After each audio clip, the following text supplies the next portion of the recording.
जय श्री राम दोस्तों। आज का हमारा जो क्रमांक है वो इसीलिए है क्योंकि कुछ लोग सोच लेते हैं कि हमारी ज़िंदगी में अब बहुत देर हो चुकी है, अब हम कामयाब नहीं होंगे, अब हम लेट हो चुके हैं अपनी लाइफ में, अब तो जैसे लाइफ चल रही है वैसे चलने दें। तो इस बारे में बाबा जी ने कहा है दोस्तों, कभी भी किसी दूसरे को देखकर उदास न हों। सभी फूलों का और फलों का खिलने का और पकने का समय अलग अलग होता है। तो जिस समय पर आपकी किस्मत चमकेगी वो आपका ही समय होगा। वो देर सवेर आए तो आप हौसला मत छोड़ो, क्योंकि दोस्तों इसमें हमारे प्रारब्ध भी शामिल होते हैं। हमने पहले कितने बुरे कर्म किए हैं, किन लोगों के दिल दुखाए हैं, झूठ बोला है, हेरा फेरी की है, जो कि आजकल की लाइफ में आम बात है। कुछ जाने में तो कुछ अनजाने में, बिजनेस में, जॉब में हम बुरे कर्म करते ही रहते हैं। और फिर हम भगवान से अपनी नाराज़गी, अपना गुस्सा व्यक्त करते हैं कि अभी तक हमारे काम नहीं बने हैं। तो आप कैंची धाम जाएं, वहाँ पर ध्यान लगाएं, राम नाम का जप करें। बाबा जी आपको, आप उम्र के जिस पड़ाव में भी हों, आशीर्वाद ज़रूर देंगे। और आप वहाँ पर जाओगे ही तभी जब आपके अच्छे कर्मों की शुरुआत हो चुकी होगी, आपके प्रारब्ध नष्ट होने शुरू हो गए होंगे, तब ही बाबा जी आपको वहाँ पर बुलाएंगे। नहीं तो आप वहाँ जाने की योजना, कैंची धाम जाने की योजना बनाकर देख लेना। अगर आप बाबा जी की मर्ज़ी नहीं हुई तो आप नहीं जा पाओगे। तो अगर आप कैंची धाम मंदिर में पहुंच गए हैं, आपने बाबा जी के दर्शन किए हैं, हनुमान जी के, शिव जी महाराज जी के, वैष्णो माता जी के, दुर्गा माता जी के दर्शन करके वहां पर ध्यान लगाया है, तो आप बहुत ही भाग्यशाली हैं। और यह एक बहुत बड़ा संकेत है कि अब आपके भाग्य से सारी नकारात्मक ऊर्जा दूर होने वाली है। क्योंकि जब मंदिर के अंदर आपका पहला पैर, पहला कदम आप प्रवेश करोगे, तभी से आपके ज़िंदगी में शांति, सुकून और सकारात्मक ऊर्जा धीरे धीरे आनी शुरू हो जाती है। यही इस मंदिर की आशीर्वाद की खास बात है, क्योंकि बाबा जी दीन दुखियों के दुख दूर करने वाले हैं। और बाबा जी कहते हैं, आप जितनी सरलता से यहाँ आओगे, बिना किसी छल कपट लालच, उतना ही ज़्यादा आपको आशीर्वाद मिलेगा और आप अपनी ज़िंदगी में सफल होंगे। और आपको सफलता के साथ साथ शांति भी मिलेगी, जो कि इस भाग दौड़ वाली लाइफ में बहुत ज़रूरी है। मैं दोस्तों अपना अनुभव आपको बताता हूँ। मैं भी कैंची धाम में आप लोगों की तरह ही बाबा जी से मिलने या अपनी ज़िंदगी कुछ दिक्कतों का हल ढूंढने गया था, या कुछ भी आप लगा लो।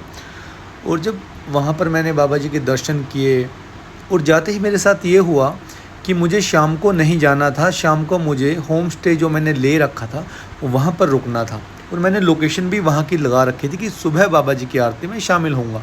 लेकिन अचानक से गाड़ी मंदिर के सामने ही रुकती है, क्योंकि जहाँ से हमारी लोकेशन 2 या 3 मिनट की दूरी पे थी, हम बातों में ऐसे मगन हो जाते हैं कि हम मैप की तरफ ध्यान ही नहीं देते, और गाड़ी हमारी मंदिर के सामने। पहला चमत्कार तो ये था दोस्तों, मेरे लिए तो चमत्कार ही था कि बाबा जी ने शाम को ही मुझे बुलाया है, सेम डे।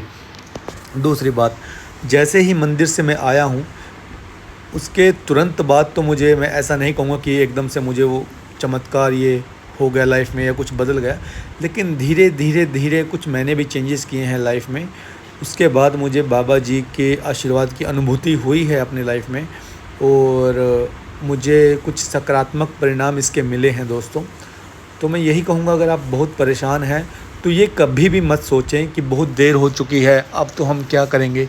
अगर देर हुई है और बाबा जी ने आपको बुलाया है, तो जिस चीज़ से देर हो चुकी है बाबा जी उससे बढ़कर आपको देंगे। समझ रहे हैं आप बात, कि जो आपको नहीं मिल सका उससे अच्छा आपको मिलेगा। इसीलिए बाबा जी ने आपको अपने दरबार में बुलाया है, और आपकी सारी अच्छी दुआएं पूरी होंगी। और मेरा आप लोगों के लिए एक सुझाव है दोस्तों, कैंची धाम जब भी जाएं ना, बाबा जी के दर्शन कर लिए, ठीक है, मंदिर में हनुमान चालीसा किया, राम नाम किया, आप बाहर आसपास या आश्रम में अगर कमरा मिल जाए तो बहुत अच्छी बात है। तो आप प्लीज़ वहाँ पे 1 या 2 दिन रुक के आराम से वहाँ पे आएँ और फिर आप देखना आपको क्या मतलब वहाँ पे ऊर्जा महसूस होगी। क्योंकि दोस्तों जब आप वहाँ पे रह जाते हैं तो आपको आने-जाने की टेंशन नहीं रहती, आपको लगता है कि हाँ 1-2 दिन में यहीं रुका हूँ। तो आप आस-पास ये ना हो जाए कि मैं वहाँ भी चला जाऊँ, वहाँ भी चला जाऊँ। आप कैंची धाम के लिए ही अपने आप को समर्पित करें, वहाँ पे रुकें, वहाँ की आबो-हवा को महसूस करें, बाबा जी से बातें करें। जैसे अपने दादाजी से, अपने पिताजी से आप बातें करते हैं मन में, उनसे अपने प्रश्नों के उत्तर पूछें, कुछ बड़ा काम करना है, नया काम करना है, उसके बारे में विचार-विमर्श करें। वो आपको किसी न किसी रूप में हिंट दे देंगे कि हाँ, ये सही है या गलत है। चाहे वो आपको सपने के माध्यम से दें या किसी व्यक्ति को भेज देंगे आपके लाइफ में, पर आपको एक रास्ता दिखा देंगे। और दोस्तों ये कभी भी मत सोचना आप उम्र के किसी भी पड़ाव में कामयाब हो सकते हैं, अपनी ज़िंदगी बदल सकते हैं। चाहे आप 20 साल के हों, चाहे आप 40 साल के हों, चाहे आप 60 साल के हों।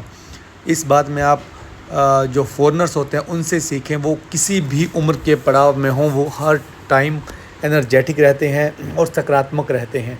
तो आप भी दोस्तों सदा सकारात्मक रहें और बाबा जी के पास जाएं, बाबा जी से बातचीत करें, वहाँ पे राम नाम का जाप करें। आपको अपने प्रश्नों के उत्तर मिलेंगे और आप अपनी लाइफ में एक शांति, प्रसन्नता और संतुष्टि महसूस करेंगे। ये सब होगा धीरे-धीरे, पर होगा ज़रूर, क्योंकि महाराज जी ने बुलाया है। तो आप आम आदमी तो नहीं हैं, आप ख़ास आदमी हैं, क्योंकि आप महाराज जी के भक्त हैं। आपका महाराज जी से जन्मों जन्मांतर का रिश्ता है और इसीलिए आप इस धाम पर पहुंच पाए हैं। तो कभी भी ये ना सोचें कि देर हो चुकी है, क्योंकि महाराज जी कहते हैं हर फूल अपने समय पर खिलता है। तो आज का हमारा कर्माक ये था दोस्तों। जय श्री राम, जय हनुमान, जय नीम करौली वाले बाबा।